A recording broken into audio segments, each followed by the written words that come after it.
First உங்கள் demat account open பண்ணிக்கோங்க. Demat அக்கௌண்ட்டில் பிட்ஸ்னு ஒரு ஆப்ஷன் இருக்கும்.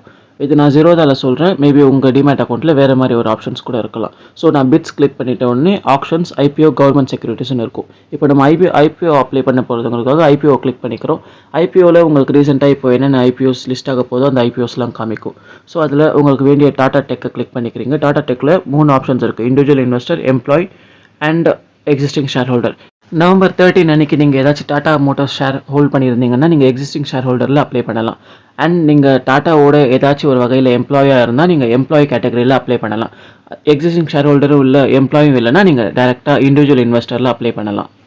ஒன்ஸ் நீங்கள் இண்டிவிஜுவல் இன்வெஸ்டர் கிளிக் பண்ண உடனே உங்களுக்கு எத்தனை quantity and price range and எப்போ ஆஃபர் ஸ்டார்ட் ஆகுது எல்லாமே காமிக்கும். ஸோ நீங்கள் இப்போ ப்ரீ அப்ளை கிளிக் பண்ணிக்கோங்க. ப்ரீ அப்ளை கிளிக் பண்ண உடனே உங்களோட ப்ரைஸ், குவான்டிட்டி அண்ட் உங்களோட டிமேட் அக்கௌண்ட் உங்களோட யூபிஐ ஐடிலாம் கரெக்டாக இருக்கான்னு செக் பண்ணிக்கோங்க. செக் பண்ணிவிட்டு எல்லாமே ஓகேவாக இருந்தால்